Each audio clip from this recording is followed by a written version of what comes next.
Alors la question de ce week-end, et notamment la question du dimanche 30 novembre. Donc ce dimanche, Nicolas Sarkozy a été élu à la tête de l'UMP, Marine Le Pen a été reconduite à la tête du Front National.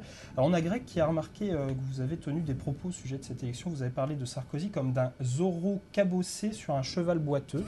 Et vous avez ironisé sur l'élection de Marine Le Pen à la tête de l'entreprise familiale Front National. Alors lui, il vous demande, Greg, comme vous êtes prononcé pour des primaires ouvertes à gauche, comment vous qualifieriez François Hollande s'il était candidat à ces primaires?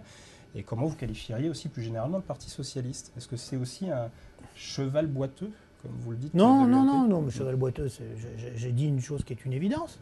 C'est pas, moi je décris la réalité avec des mots, mais je la décris. L'UMP a été construite pour réunir deux familles politiques, qui étaient à l'époque le RPR, la droite, et le centre. Voilà, le centre a disparu. Plus personne n'en parle. Le seul qui en parle, c'est Juppé, et quand il en parle, il se fait huer. Donc le cheval est boiteux. Et quant à Nicolas Sarkozy, bon ben voilà, j'ai pris cette expression Zorro cabossé. On nous avait dit, il avait dit, François Hollande, il est pas je cabossé, reviendrai si je serai le sauveur sauveur de notre suprême internaute. Mais François Hollande, il n'est pas bien portant. Et les sondages le montrent. Mais il se bat et il tient le cap et ça va payer. Voilà ce que je crois. Et le Parti Socialiste, qui n'est plus qu'à 60 000 militants, selon Jean-Christophe Cambadélis lui-même, c'est les chiffres qu'il a donnés.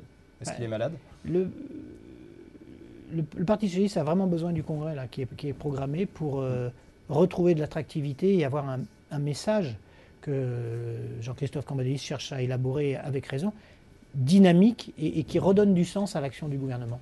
Donc voilà, ça tombe bien. Moi, mon effort de créativité critique, je le garde pour les opposants. La primaire ouverte en 2007, vous maintenez, vous signez, vous persistez? Oui, mais je ne sais pas, sauf que tout ça, il ne faut pas l'analyser plus que nécessaire. Il ne s'agit pas de dire c'est lui, c'est pas lui. Moi, le candidat, j'espère que François Hollande pourra, et je fais tout pour ça, se présenter en 2017. Mais il faut qu'il passe par une primaire. Mais on est dans une vie politique tripolaire.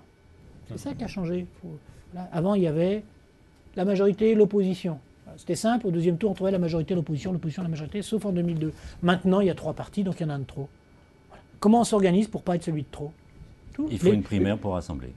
Ça ne suffira pas, mais c'est obligatoire. Voilà. Si vous ne faites pas de primaire, si vous n'êtes pas largement, si vous ne représentez pas plus que le candidat du Parti Socialiste, ben vous prenez des risques.